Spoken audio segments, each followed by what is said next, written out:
네, 강프로입니다. 자, 하나마이크론 보겠습니다. 하나마이크론이 오늘 장중에 5% 정도 떨어지면서 되게 조금 약한 움직임을 보이고 있죠. 자, 근데 여기서 우리가 봐야 될 건 삼성전자는 어디까지 떨어져 있는가? 그리고 삼성전자와 하나마이크론의 관계는 어떻게 있길래 제가 하나마이크론을 이야기를 하면서 삼성전자를 계속해서 이야기를 하는가? 이 내용이 중요합니다. 우선 첫 번째, 하나마이크론이 고가를 돌파해서 계속 상승세를 유지하기 위해서는 삼성전자의 시세가 나와야 됩니다. 자, 그리고 나서 삼성전자의 시세가 다시 회복하고 그리고 고가를 돌파하면서 주가가 추가적으로 상승하기 위해서는 전국이 안정되어야겠죠. 자, 근데 여기서 우리가 이거 하나 봅시다. 주말에 이란에서 이스라엘을 때렸다는 이야기가 나왔고 중동 불안이 재점화될 수 있다. 5차 중동 전쟁이 벌어질 수 있다. 이런 내용들이 계속해서 벌어지고 있죠. 만약에 그게 사실이라면 환율만 보면 지금 그런 상황이 나오는 거 아니야? 이렇게 볼 수 있을 것 같아요. 그런데 유가를 보면 조금 다른 움직임이 나오고 있습니다. 자, 보세요. 유가가 지금 어느 정도예요? 85불에서 유지되고 있다. 오히려 어저께는 유가가 내렸어요. 중동 불안이 만약에 가속화되고 그런 부분이 된다면 유가가 이 가격대에서 계속해서 유지를 하지 못하겠죠. 그렇죠? 그리고 만약에 높아진다고 하더라도 유가가 만약에 진짜 한 120불 이렇게까지 올라간다고 하더라도 뭐가 발생합니까? 당연히 너무 당연한 거잖아요. 올라갔다 떨어지죠. 유가는 원래 고가 80불 그리고 저가 60불 이 안에서 놉니다. 그리고 경기가 침체될 수 있다, 수요가 둔화될 수 있다 이랬을 때는 60불 이하로 떨어지고요. 그리고 무언가 좀 그 중동 쪽에 불안 요인이 생길 수 있다, 그런 부분이 발생했을 때는 80불 이하로 올라갑니다. 자, 그렇다는 건 지금 유가가 80불에서 조금 더 높아져서 85불 정도 유지하고 있다는 건 무슨 이야기가 됩니까? 유가가 85불이다. 그러면 중동 쪽에 불안 요인들이 계속 되고 있다. 이런 부분을 먼저 반영하고 있는 겁니다. 자, 그런데 이 얘기를 왜 드리느냐? 삼성전자가 안정되기 위해서는 전국이 안정되어야 되는 것은 맞죠. 근데 이런 부분이 지금 삼성전자 측에서 봤을 때 나쁜 부분이 아니라는 거예요. 자, 내용 보세요. 환율을 다시 봅니다. 환율을 다시 보면 지금 1396원이죠. 1396원. 굉장히 큰 폭으로 상승을 한 것은 맞습니다. 그리고 이 내용 한번 볼게요. USD 이렇게 보면 1년치 한번 보죠. 계속해서 올라오고 있잖아요. 1300원을 돌파한 게 대략 한 올해 초 그 정도인데 한 100원 정도 점프했어요. 그리고 최근에는 하루에 10원씩 뜁니다. 자, 이런 상황이 벌어졌다. 그렇다는 건 뭐예요? 달러 가치가 높아지고 있다. 그럼 뭐예요? 수출 기업한테는 호재다. 그런데 만약에 환율이 높아지면서 시장 위험을 확 주기 위해서는 뭐가 돼야 돼요? 금융 위기가 올 수 있는 그런 환경이 돼야 돼요. 근데 지금 환율이 높아지는 이유를 누가 만들었어요? 연준에서 만들었죠. 금융 위기를 막을 쪽이 어디예요? 연준입니다. 그럼 지금 달러가 높아지면서 다른 상대국들의 금융 위기가 터지고 금융 위기가 터지는 건 미국 측에도 문제가 될 텐데 그런 부분을 누가 만들었어요? 연준에서 만들었어요. 그럼 연준에서 지금 이런 상황을 의도적으로 만들고 있다는 거죠. 그렇죠. 물론 거기서 이란 중동 불안 요인들 이런 부분들이 있긴 있는데 그 사전에 보면 달러를 강하게 유지하는 게 인플레이션을 잡기 위한 어쩔 수 없는 선택이었다는 거죠. 그럼 뭐예요? 통제 가능하다. 그러면 지금 높은 환율에 대한 부분을 어디서 수혜를 입을 수 있어요? 수출 기업들, 한국 기준에서 수출 기업들, 그게 어디예요? 삼성전자. 그래서 최근에 어떻게 됐어요? 가격이 높아졌다. 그렇죠? 그리고 실적에 대한 부분도 어떻게 됐어요? 높은 환율단에서 1분기 실적이 예상치보다 1조 원 이상의 실적이 나왔다. 그런 부분이 어디로 가요? 하나마이크론으로 간다. 여기까지가 핵심이에요. 여러 가지 환율이 위험합니다. 뭐가 위험합니다. 이런 부분들 굉장히 오늘 밤에는 많이 나올 겁니다. 시장도 좀 많이 빠졌고 그리고 종목들 같은 경우에 주도했었던 반도체 종목군들도 많이 빠졌기 때문에 그런 부분들이 오늘 밤에는 아마 언론에서 기사들이 많이 나올 겁니다. 그런데 이런 부분이 굉장히 시장에 미치는 영향이 그렇게 크지 않다. 그리고 지금 반도체 쪽은 어떤 의미에서건 그쵸? 예를 들어서 이런 겁니다. SK 하이닉스. 자, 내용 보세요. 하이닉스 많이 올랐잖아요. 너무 많이 올랐어요. 그쵸? 이런 부분을 해소해야 되는 이유가 필요했다. 그런 근거가 될 뿐이지 이 부분이 지나고 나면 반도체가 다시 강한 움직임을 보일 거고 상대적으로 하나마이크론에 대한 가격적인 이점이 있습니다. 자, 그러면 그 이점을 이해했을 때 우리가 타점, 그쵸? 타점을 어떻게 잡아야 되는지 그리고 그 타점을 잡았을 때 어느 정도 수익을 볼 수 있는지 그 내용부터 한번 체크를 해보고 가도록 하겠습니다. 자, 내용 한번 보시면 제가 어떤 종목을 공략하고 있는지를 보여드릴 건데 자, 보세요. DI입니다. DI 오늘 16% 빠지죠. HBM 장비 를 납품한다는 내용으로 인해서 지금 급등세가 나왔는데 애초에 먼저 신고가를 만들고 나서 급등을 한다는 거예요. 고가 돌파하면서 추가 시세를 나온다. 그 시세가 18%, 22%, 26% 이런 식으로 시세가 나옵니다. 그렇죠? 그리고 이런 내용을 계속해서 이해를 하면 자람 테크놀로지나 이런 매매를 할 수 있게 되는 거예요. 어때요? 고가 돌파 구간 75% 정도의 수익 구간. 그렇죠? 그리고 이런 부분을 제가 여기 소통방에서 공개를 합니다.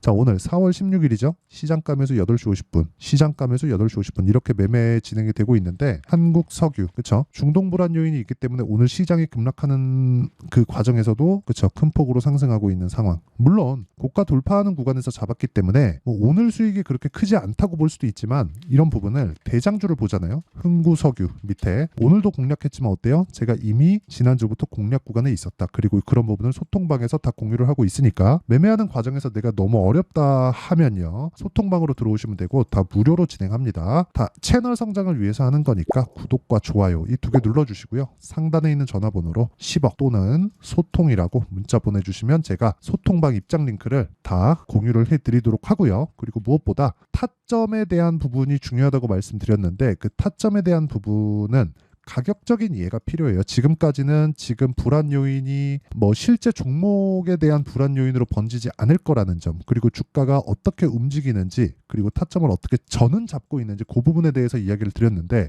이 타점을 이해하는 게 더 중요합니다. 그 이해를 해야 되는 부분은 여기 요 내용입니다. 하나마이크론의 가격과 단기 보유 전략. 아까 전에 제가 몇 종목을 보여드렸는데 단기 2주입니다. 2주 안에 수익 전환을 시켜야 돼요. 그렇죠? 자, 그리고 무엇보다 지금 환율에 대한 문제, 여러 가지 문제들이 있는 것은 맞습니다. 근데 그 환율에 대한 문제가 뭐 굉장히 뭐 상황이 악화돼서 금융위기로 번지느냐, 그건 절대 아니라 그랬죠. 그래서 무조건 타점 잡자. 제가 오늘 드리고자 하는 내용은 요겁니다. 시장이 급락하지만 걱정할 게 없다. 만약에 내가 약한 종목을 가지고 있었다면 그건 걱정을 해야 된다. 그런데 하나마이크론을 포함해서 반도체 종목을 가지고 있었다면 2주 안에 수익 볼 수 있는 타점이 나옵니다. 이번 주 안에 나올 거예요. 자, 그러면 그 타점을 어떻게 잡아야 되는지 단기 보유 전략을 제가 함께 준비를 해왔고 하나마이크론에 제가 실시간 타점을 문자로 공유를 해드리도록 할 테니까 구독과 좋아요 이 두 개 눌러주시고요. 상단에 있는 전화번호로 마이크론, 자, 마이크론이라고 문자를 보내주시면 제가 단기 보유 전략, 그리고 가격 전략, 그리고 하나마이크론의 실시간 타점 함께 공유를 해드리도록 하겠습니다. 자, 내용 정리 한번 하면 지금 환율에 대한 문제, 중동 불안, 여러 가지 문제들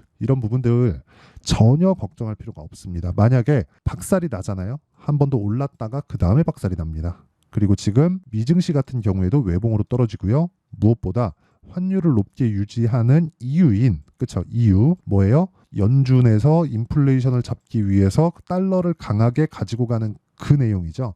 그 내용이 먼저 없어져야 됩니다. 지금 이런 부분들이 하나하나씩 맞춰서 돌아가고 있고, 그리고 단기적으로 많이 올라간 것에 대한 그런 좀 부담 요인들을 해소하는 과정이다. 여기까지만 딱 보시면 됩니다. 자, 긴 말 드리지 않겠습니다. 상단에 있는 전화번호로 마이크론이라고 문자 보내시고 공부하시면 되고, 무엇보다 실시간 타점이 궁금하다 하시는 분들은 소통방으로 들어오시면 됩니다. 자, 항상 긴 영상 봐주셔서 감사드리고요. 그리고 무엇보다 지금 불안한 상황에서 어떤 식으로 매매를 해 나가야 되는지 그 내용에 대해서 제가 내용 준비를 해놨으니까 영상 끝까지 시청하시고요. 모든 분들이 성공 투자하셨으면 참 좋겠습니다. 자, 24년도가 돼도 여전히 시장은 녹록지 못합니다. 이런 상황이 벌어지는 건 어쩔 수 없습니다. 이런 상황에서도 수익이 나는 종목들의 구조는 변하지 않습니다. 즉, 대시세 종목에 대한 구조는 변하지 않는다는 거고, 실제 제가 소통방에서 지속적으로 이야기를 드리고 있는 내용도 대시세 종목이나 시장 주도주를 공략하는 건 철저하게 가격 분석을 하라고 이야기를 드리고, 가격 분석 이후에는 이슈에 대한 파악, 그리고 이슈를 파악하고 나서는 다시 내가 얼마에 매수할지 그 타점에 대한 부분을 지속적으로 언급을 하고 있습니다. 자, 근데 생각해 보세요. 1월 달에 시장이 굉장히 어려웠습니다. 어려운 상황에서의 어떤 종목들이 강했냐 보면 반도체와 그리고 바이오입니다. 자, 실제 여기 보면요. HLB에 제가 실제 매매한 내용을 띄워놓고 보여드리고 있는데 1월 22일부터 매매를 시작해서 4일 동안 31%의 수익 마감이 됐고요. 그리고 여전히 신고가 종목입니다. 자, 그리고 그 다음 어보브 반도체, 이름을 보시다시피 반도체 종목이죠. 그리고 AI 반도체는 지속적으로 강세를 보이고 있습니다. 이 종목도 신고가를 먼저 달성한 이후에 제가 21%의 단기간에 21%의 큰 수익을 내고 마감이 됐습니다. 다시 재공략을 준비하고 있고, 이런 부분은 소통방에서 다 공유를 해드립니다. 자, 그리고 그 다음 코세스. 자, 코세스 같은 종목도 당연히 그쵸, 신고가 종목이고요. 그리고 반도체 종목입니다. 이 종목도 영업일 기준에서 이틀 동안 대략 한 15%의 수익 마감이 됐습니다.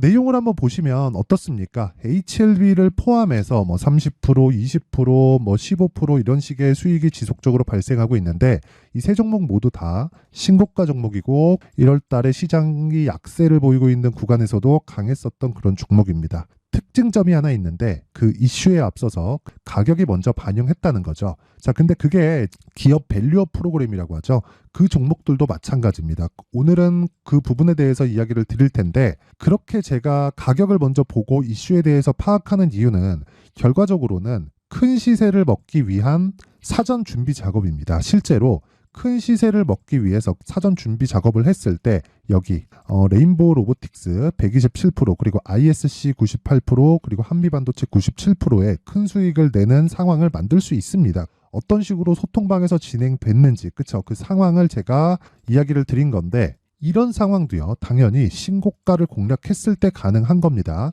자, 그러면 이번에도 마찬가지입니다. 그쵸, 정부 주도의 코리아 디스카운트 해소 방안이 2월 달에 발표를 하고요. 그리고 2월 달에 발표된 내용을 토대로 주가가 움직이는 게 아니라 이미 움직인 내용이 있죠. 실제 이 내용은 크게 중요한 게 아니라는 겁니다. 실제 움직인 내용을 보면 자, 기아차입니다. 실제로 12월 달에 신고가를 만들어 놓고 정부에서 입김을 불어 넣으니까 순식간에 기아차를 포함해서 현대차 같은 거대 기업들의 주가가 2주도 채 되지 않아서 40% 정도의 큰 시세를 냅니다. 자, 그러면 우리는 어떤 종목을 봐야 될까요? 이슈를 파악해야 되는 것도 맞지만 철저하게 가격에 맞춰서 매매를 해야 되는 게 당연히 중요합니다. 정부가 주도하는 정책 방향이 있겠죠. 그 방향에 맞춰서 우리가 종목을 찾을 필요가 있다. 자, 그러면 답이 나왔습니다. 정부가 주도하는 방향에 맞춰서 제2의 기아차를 찾는 게 지금은 중요하다. 근데 정부 정책의 방향에 맞게 가자. 그랬을 때 앞서서 제가 보여드렸었던 내용인 여기 레인보우 로보틱스 127% 그리고 ISC 98% 그리고 한미반도체 97%와 같은 수익을 낼 수 있습니다. 물론 시간에 대한 부분은 최소 2주의 시간이 필요하고요. 그리고 최장 3개월 안에 끝내야 됩니다. 자, 기아차의 시세를 보셨던 것과 같이 2월 달에 정부 정책의 방향이 결정되고요. 바로 3월 달이면 시행입니다. 자, 그러면 우리는 거기에 맞춰서 당연히 종목을 찾아야 되고 제가 제2의 기아차를 찾아놨습니다. 제가 아까 전에 소통방에서 이야기를 드렸었던 내용 다 공개를 해드렸는데 그 내용처럼 종목만 받고 싶다 하시는 분들은요. 상단에 있는 제 전화번호로 대시세, 자, 대시세라고 문자를 보내주시면 정부 정책의 방향에 맞는 종목을 모든 분들에게 무료로 공개를 해드리도록 하겠습니다. 자, 제가 원하는 건 채널 성장이 목적입니다. 자, 그래서 구독과 좋아요 꼭 좀 부탁드리고요. 모든 분들이 정부 정책에 맞는 방향으로 매매를 이어가서 큰 수익 보셨으면 좋겠습니다.